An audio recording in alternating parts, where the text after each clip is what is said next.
Hello, everyone. This is your boy Chris Bradley here for the Midweek Motivational Message. Today, I want to talk about fear, this word FEAR. And I learned this acronym a long time ago when I was a much younger man than I am now. Many of you find it hard to believe, knowing my age. But anyway, fear is a natural emotion, and it is good. We are to use fear, and I'll give you the instances that it's appropriate. When there's a tiger loose in the zoo and he's ravenous, fear is what saves your life. Fear is what comes across your body and makes your stomach sick, and you run inside and lock yourself in a room so you don't get devoured by the 450-pound Bengal tiger. Okay. Fear is appropriate when you're driving down the road and it's misty and foggy out and you can't see more than 12 feet in front of you, and fear overtakes you and you wisely slow down and park on the side with your four-ways on, way off over the shoulder, so you don't plunge into a 17-car pileup a mile and a half ahead. So fear is good, but we overuse it and abuse it. And living in America, it's so easy to be fearful of things that are just so, not that important. Whether or not our coworkers are going to like us. Fearful, insecure. A lot of insecurities come from fear of people, having a fear of people not liking you. The fear of failure. So many people, I have to coach people all day long and just help them get over their fear of failure. Their unhealthy, crazy, intense fear of failure. And it's so funny because it's like every super successful person in the world knows that failure is a part of the journey to success. Anyone who's actually super successful will tell you they failed many times. So people have this unwavering, fear, of failure that's just bottling. But anyway, so fear is this real sensation that comes across us. It is appropriate when used correctly, when it's to save your life. But if it's not a life-threatening situation, you probably should not be fearful. And if you are a person who gives way to fear or worry or concern, those are all synonyms. They're synonymous with fear. I want to give you this acronym. FEAR. False evidence appearing as reality. I'm going to say that again. So fear itself is really, most of the time, 99% of the time, is false evidence appearing as reality. Or I'll say this, false evidence appearing real.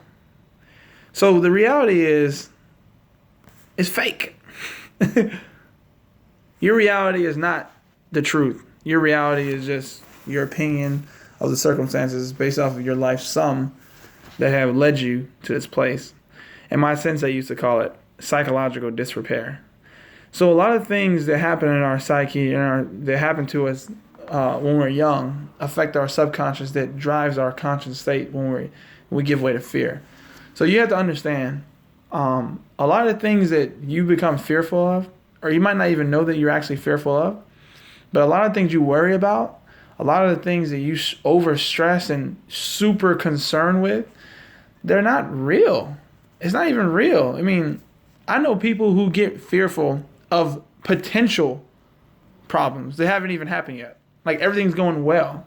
And they actually get concerned, worried, afraid of things that haven't even manifest yet. A tiger being loose at the zoo is real. It's appropriate to be fearful at that point to save your life. Going to a zoo, you should not be fearful of the tiger behind the fence. You see the difference?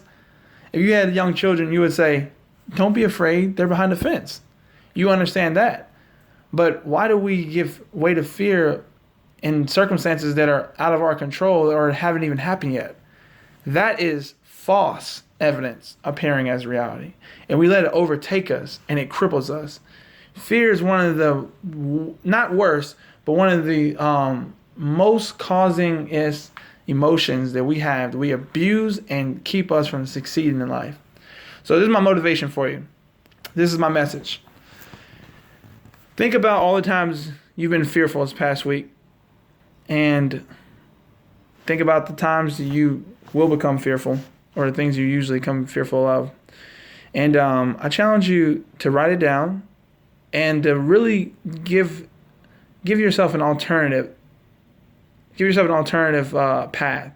So if something hasn't happened and you're fearful of it, and you're thinking about all the things that can go wrong, and you're fearing those outcomes, write the alternative, because your thoughts could very well lead you to the path that is destruction, or they could lead you to the path that is success. But the emotion you use in thinking about the future is going to help you or hurt you. So if you think about fear for the future, or are you happy and joyful and optimistic about the future, it changes things.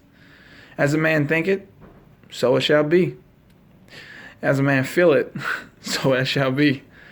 So if your emotions are always fearful, I challenge you to consider another one. It's called be happy with what you have. It's called gratefulness. Gratitude of what you already have currently. And be happy about it, enjoy it, and understand that you can't do anything with tomorrow. It's going to come by itself. You got to focus on today and make the most of it. So that's my midweek motivational message. It's your boy, Brolic B. What are you fearful of? You can overcome it. A little bit of courage, a little bit of happiness, a little bit of planning, a little bit of optimism. You don't have to be fearful no more. All right, Cub Scouts, over and out.